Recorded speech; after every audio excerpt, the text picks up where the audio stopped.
Hey,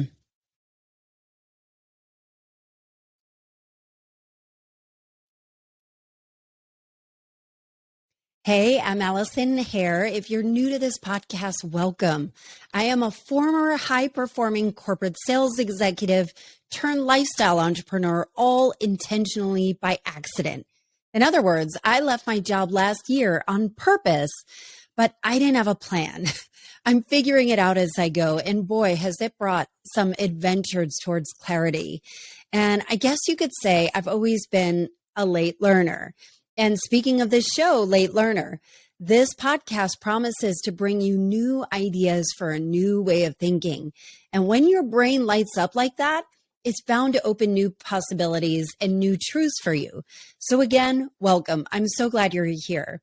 And this episode has got two big announcements. So you came at the perfect time. So story time. So I was at a yoga class, and of course, the music was yoga-y, it's the standard yoga class. And everyone was on our mats in a circle. And the yoga instructor, his name was Dimitri, would prompt us and adjust us where needed. Well, while we were instructed to be in the position where, the position where your legs are over your head, I think it's called the plow pose. So I look over and Dimitri is helping an older lady get into her plow pose, and she rips a fart right in his face. Y'all, I might as well have been a 12-year-old. I looked around and not one other person was laughing, and I could barely contain myself. It is like the worst nightmare achieved. You know what I mean? Like when you're in those situations, the last thing you want to do is rip a fart in somebody's face out loud. And I would have imploded first. You know what I mean? Like I would rather have imploded. But so why am I telling you this story? Well, they always say to start anything with a humorous or interesting story. So there you go.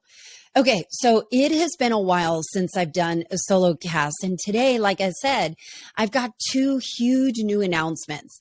And I've been baking some new ideas in the background as I've been showing up on the podcast week after week after week. And now is the time. And can you tell I am a little bit nervous about it? Not because I'm nervous that it won't work, but because I know it's exactly the right way to show up. And it's different. It's not the norm. And it's not something I've ever done before. So I'm a little, So let me give you a peek inside the curtain, or at least behind the curtain. If you are one of my favorite humans on earth, and by that means you listen to every episode where you can. You are late learner fans, and you feel compelled to share what you learn here in your own circles. And you may have noticed that there wasn't a new podcast episode last week. And that hasn't happened in 4 years since this podcast has been in existence. So where did it go? Did I just up and quit without warning? Have I thrown in the towel? What's going on?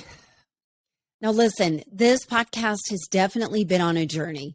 It's had 4 names, many new rounds of cover art. It's iterative. It evolved. And it's not really the same show it was when it started.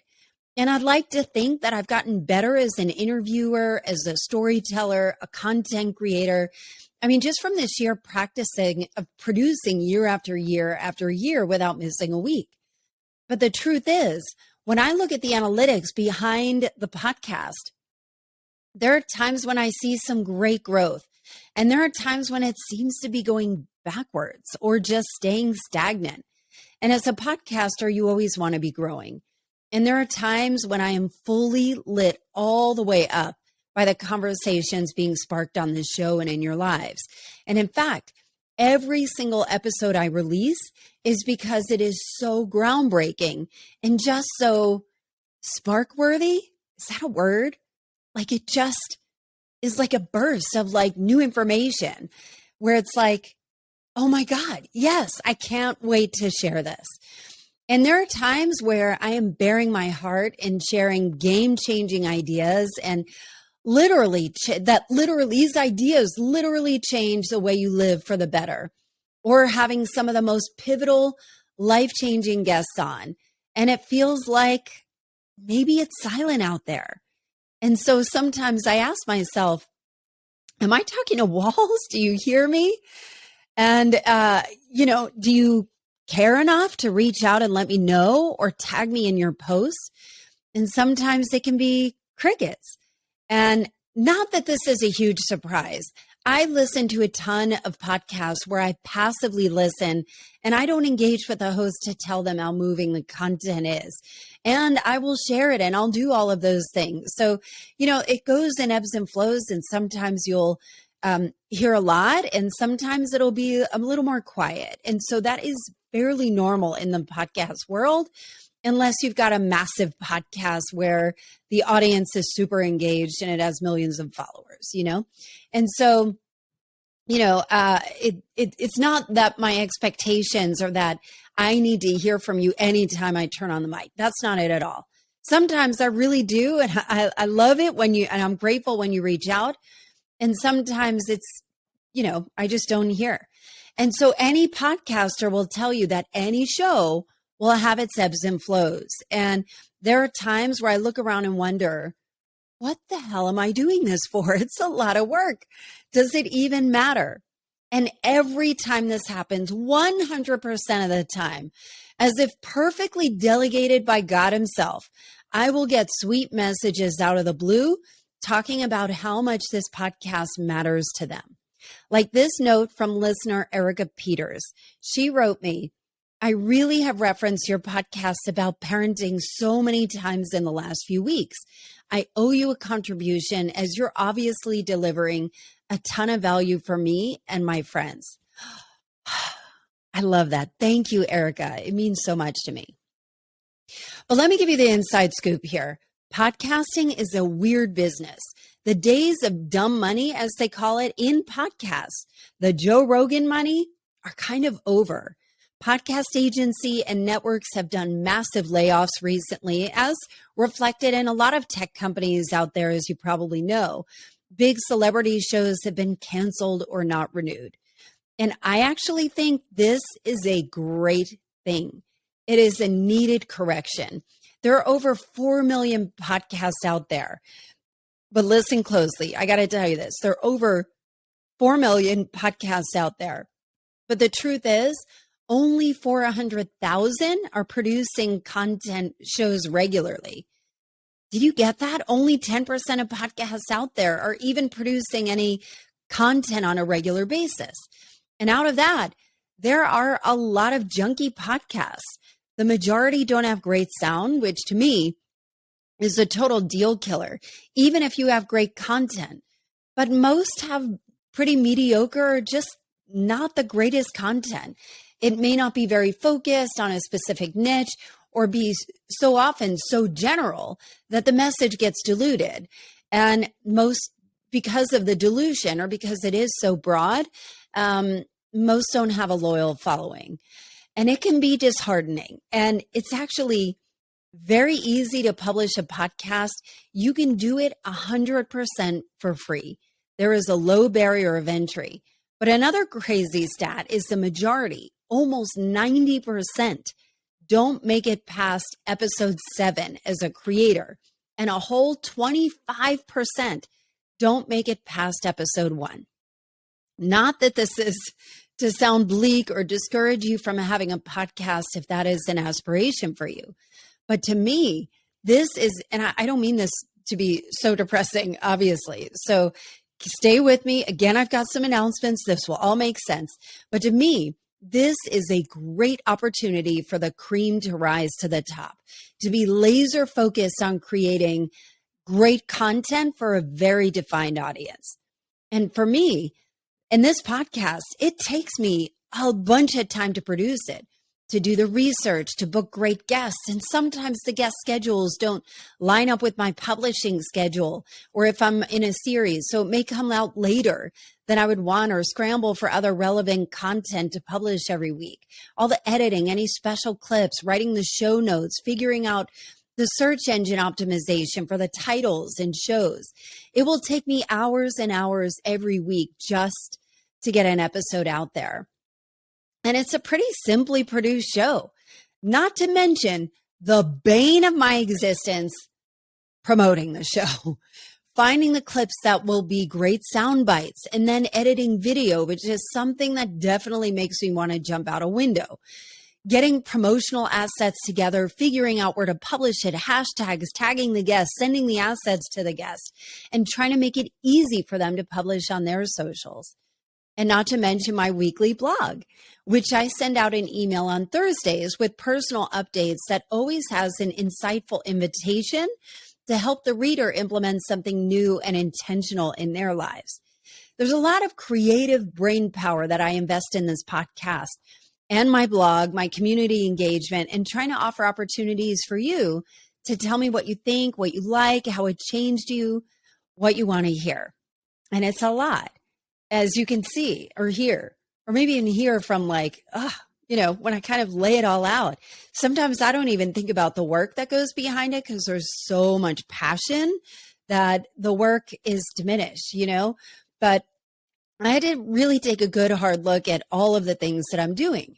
And I'll tell you, my blog, this is where I hear from you the most. And I've been publishing weekly for almost 2 years. And after all of this time, I have a 50 to 60% open rate week after week, which is kind of unheard of. And I'm so grateful that you're interested if you're signed up on that list. Usually 10% is hitting it out of the park. So 50 to 60% every week has just been a thrill for me. And so many of you reply to the emails and tell me how it hits you, or you may share something that's going on in your life. And I absolutely love connecting with you in that way. And I actually was so blown away by the feedback that I started compiling your responses in kind words into a gratitude file. So I have quotes from you about the podcast, and I put your name right next to it so I always remember. And it also helps me notice any trends or common words that you use to describe, what you're hearing or how it lands for you. So if you're not on that email list, sign up at the bottom of the page on AllisonHare.com. And if you're on that email list, thank you. And feel free to always just hit a reply with a few words. I personally really love writing blogs. And it started out just as a practice to publish every week so I can get better at writing and not talk myself out of doing it. It's been really fun, and I just love hearing from you. But for the podcast, I have to say it is truly a joy. The conversations I'm having are totally life-giving. And some of you may know I have a degree in broadcasting. So audio and public speaking have always been where I feel like I am totally in my element. It feels expansive and where I belong. And, it's one of those things too, where if there's a topic that I personally am struggling with, or I hear that you're struggling with, it feels almost like free therapy because I get some of the foremost leading experts on some of these topics, and it really genuinely helps me and the listeners process it in real time and really get some help with it. The business of the podcast, however, is a beast, and that is not what I love. What I do love is creating a very real, very open space to talk about some of the deepest fears, thoughts, challenges, new ideas, and to help you grow and evolve in a way that feels more authentic to you and is an authentic expression for me. And these solo casts, I know this sounds crazy, but sometimes they take days and days to put together for you. And this is where I have to surrender to my creative processes. For me, I don't know what I think until I write it down. So I might have an idea and they're kind of all over. You know what I mean? Like they're just a bunch of cloud bubbles where I'm like, ooh, that's good. Ooh, that's good. Ooh, I want to talk about that. But to put it together in some kind of coherent pattern that makes sense is really where kind of my creative process kicks in. And so, people often wonder, am I just talking off the cuff when I do my solo casts? And honestly, I wish I could. but I don't trust that it's not going to be a rambling mess and I'll forget the important parts. I know that your time is so valuable, and I want to keep these episodes as short as possible to communicate an idea so I can hold your attention long enough. People often ask, what is the perfect length for a podcast? And the answer is long enough to communicate what you need to without it getting boring. So I always outline it beforehand, and writing is actually a fun phenomenon for me. Even for my blog posts, I never know what is going to come out. I just start writing and refine as I go. I always trust it will end up as it should, and I don't worry at all about perfection. And the same for my solo cast. Once I start, I just write, and all of a sudden, the ideas form in a fully robust way. There, you can see a consistent theme without running all the way off the rails. And it's actually really cool to witness that process in me because it wasn't always there.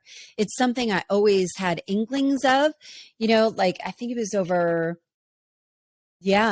10 years ago. I used to have a music blog, and I would interview and promote emerging artists. And so I would go interview people like Amos Lee and the Civil Wars and Mark Sibilia and just all these incredible musicians, Tony Luca, and Arrested Development.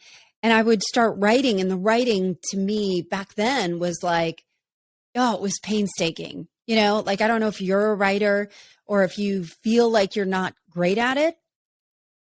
And then I started to find a rhythm where I'm like, I used to actually go on a run, and I would run around Piedmont Park. It's this huge, it's like the Central Park of Atlanta.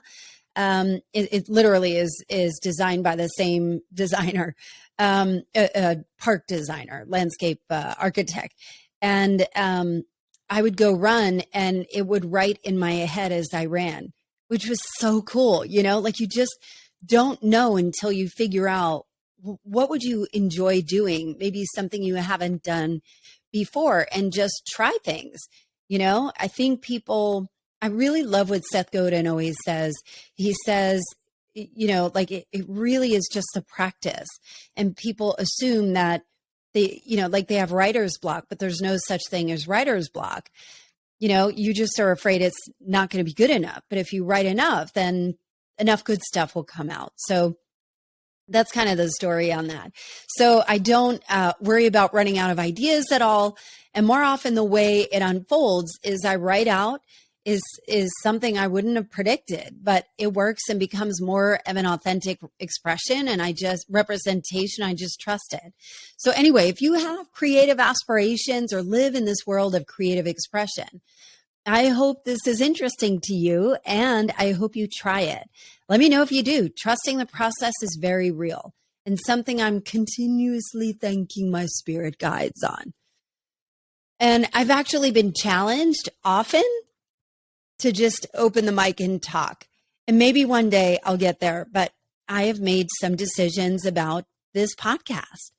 For one, I want to make sure that anytime you decide to share your time with me, you are going to be rewarded tenfold. I mean, why do you come here? My guess is that you're hoping to learn something new or learn a different perspective to help unlock something in your own life. The top rated episode, when I looked at my analytics in terms of listen through rates, meaning people have listened almost all the way through, when I look at my analytics, was the 2-part podcast with Matt and Megan Heather. One was on Matt's harrowing journey into sobriety, and the second was Megan's journey helping her husband get sober. And wow, you guys were really interested in that. And personally, I think that many of us are worried that someone we love is struggling with addiction, if not ourselves. So you leaned all the way in. And y'all love when Cindy Robinson comes on and talks to us about parenting.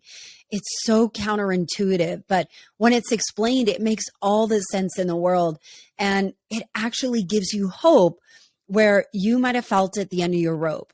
That is kind of where my vision for this podcast lives, of just, they're just magic everywhere, honestly. And there are new ways of doing things or different ways than conventional thinking that can unlock so much for us, especially when you might feel stuck and or burned out. And so having hope and having that is really where the premise of late learner has always lived. And, you know, a lot of it is through the lens of culture and kind of deprogramming some of that.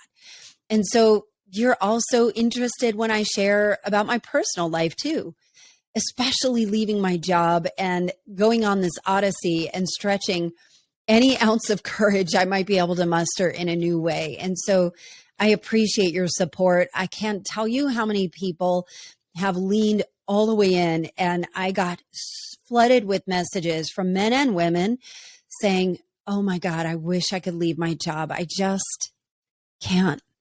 I just can't. I have kids in private school. I don't, you know, I have the car, the house, whatever. I just can't. And so I kind of love being a champion where, and again, my mission is not to have people leave their jobs. My mission is to have people find fulfillment where they are. And if that is part of the purpose and part of the journey, then so be it. I'm cheering you on. And if it's not, that's okay too. But here's the truth. This podcast, Late Learner, is not an NPR podcast with a team of 40 people working on it behind the scenes. It's just me scotch taping the episodes together as best I can and hoping that it resonates. And sometimes, well, I will say most of the time, falling short of the promotion and creativity that each episode deserves, simply because I run out of time and sometimes it just isn't met with the same. You know, people are interested in my personal life more than they are in the promoting side of things. And so, you know, like I think there is a level of, what is the word? You know, people just get a little bit desensitized to any of the promotional stuff. And I get that too. I'm in the same boat. So here's the big announcement on this podcast. I am so incredibly grateful for my loyal listeners. You have shared these episodes, you talked about these ideas in your own circle, and very often change the way you live for the better. You've told me about how these episodes hit you, and there's nothing that warms my heart more.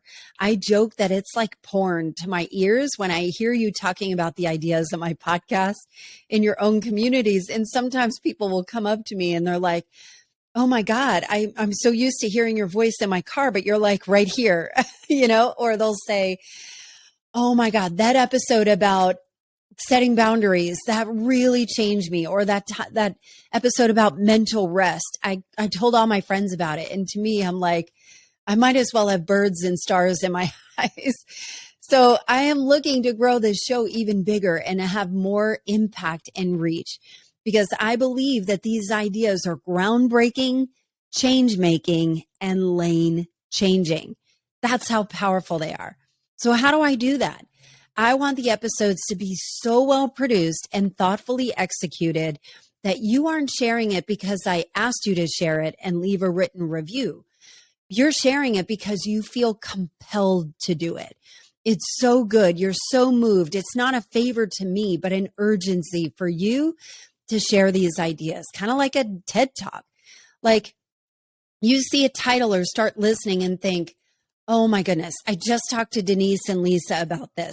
And I know that Ashley is struggling with this topic. I am texting them right now or sharing it on your socials that you were so moved.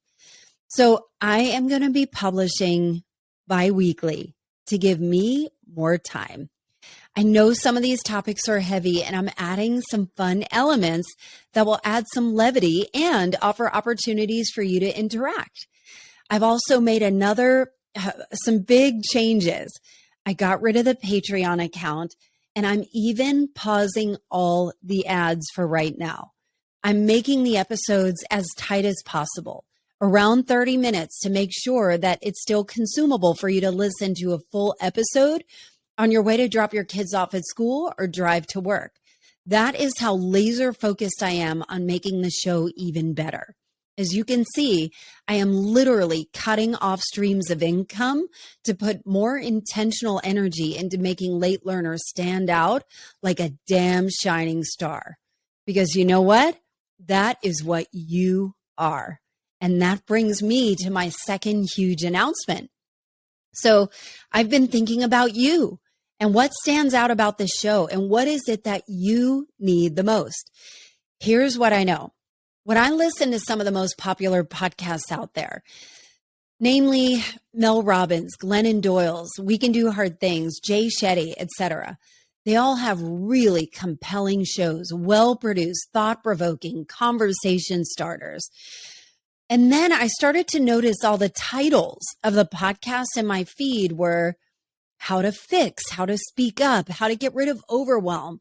And I realized that consuming these podcasts again and again and again, even though they are so compelling and they're so interesting and there's research backed by a lot of this.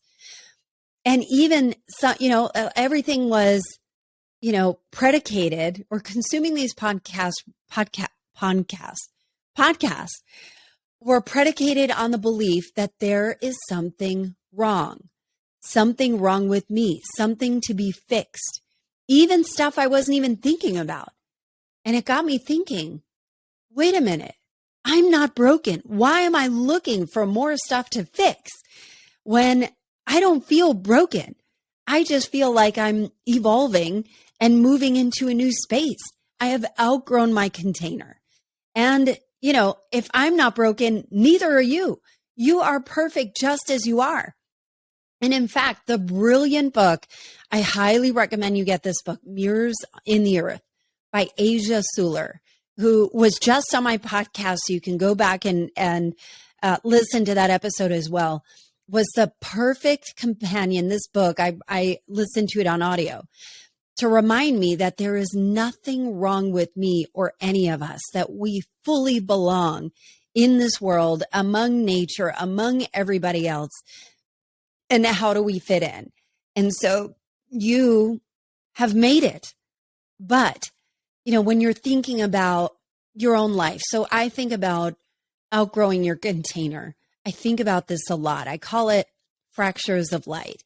And it is when you have made choices about your life, maybe many years ago. Maybe you're a lawyer and you made your choice at 18 and you're like, God, this is a lot of work and I don't know that it's fulfilling, but what am I going to do? Quit, become a dance fitness instructor like I did, it may not be a viable option. And so, when I think about what does life look like on a day-to-day basis where you have made it, where sometimes making it comes with a bad mood and nothing ever feels quite right. You're snapping at your kids, you're fighting with your husband, you wake up bleary-eyed, you do the drop-off routine, you turn it on at work, crushing it at meetings. You can do this in your sleep. You're taking all the names, only to look at your watch and see that it's time to pick up the kids. It's time for the pickup routine. You forget the workout you desperately needed. That's not going to happen today, maybe tomorrow. And you get home, make dinner, rush through homework, and hit your bed exhausted, only to not be able to sleep because for the first time all day, your mind won't turn off. Does this sound familiar? Because I can promise you, I know this life inside and out. And you've done lots of work on yourself, but still, vacations aren't as restorative as you would have hoped. Your shoulders laugh at your massage therapist because here's the truth. It is not that a bubble bath will cure this.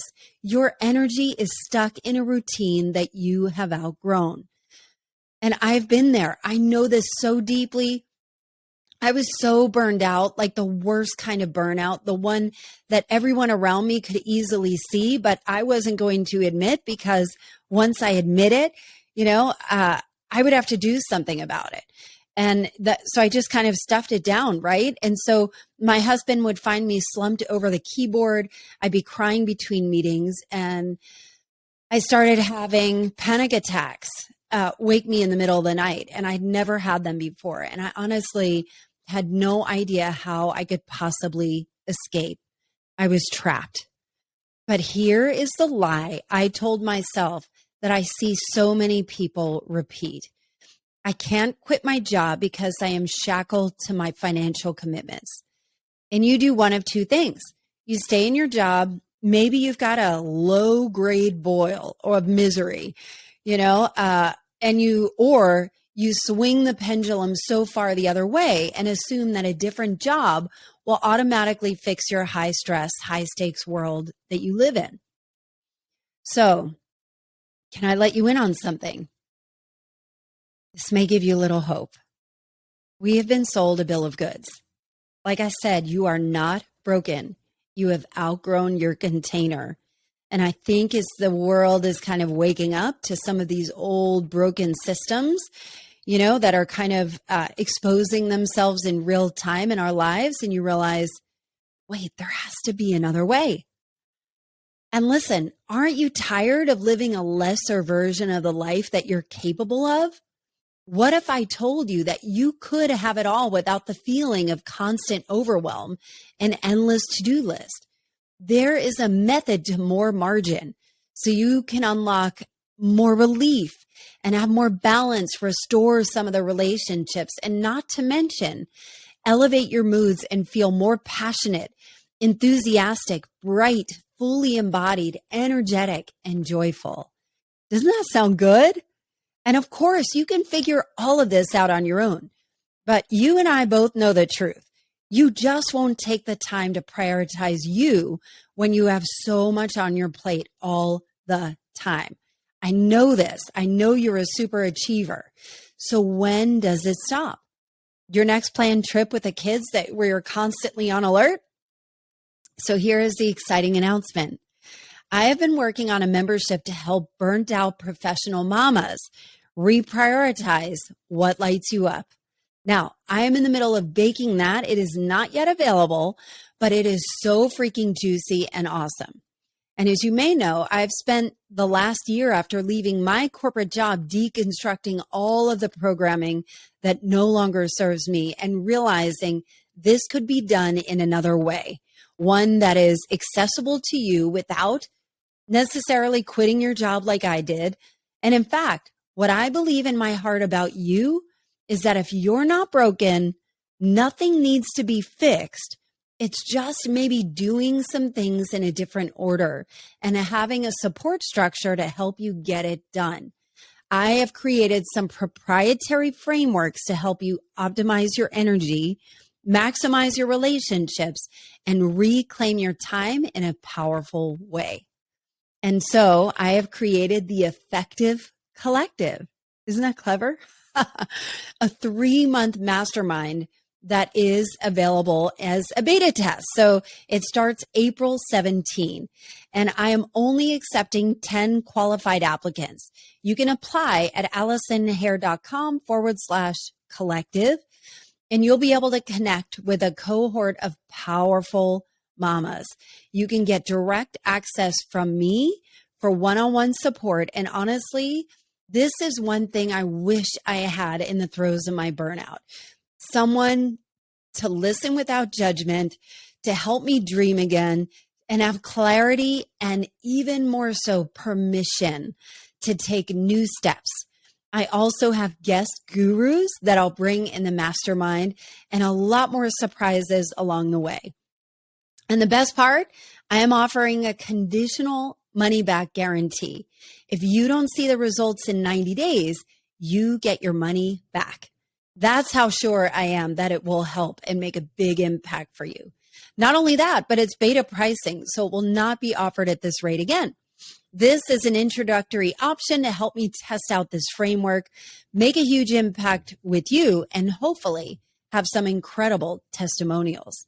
And if this is speaking to you, make sure you apply and have a no-risk call with me at AllisonHare.com/collective.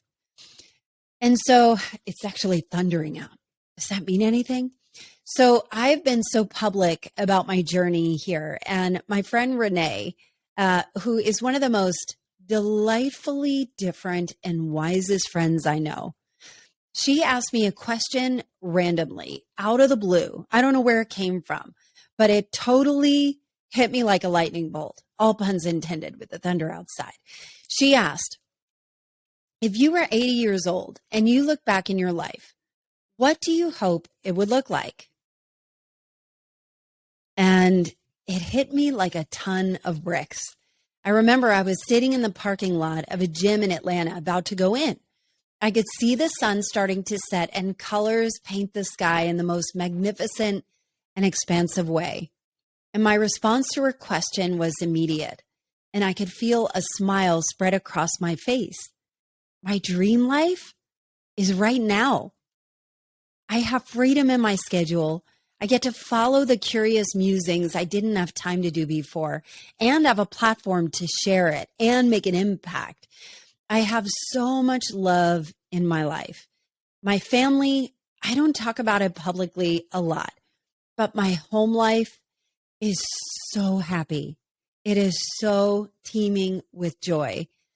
And my entrepreneurs that I have a team of entrepreneurs that I've surrounded myself with that only encourage me with my big ideas.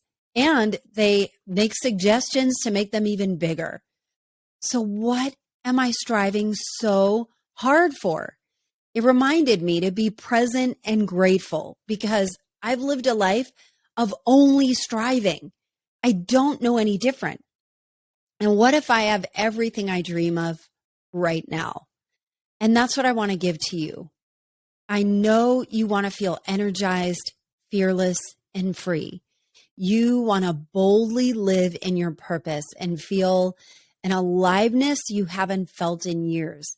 Your mood is not only lifted, you're lit up from the inside, and everyone you know and love can feel it.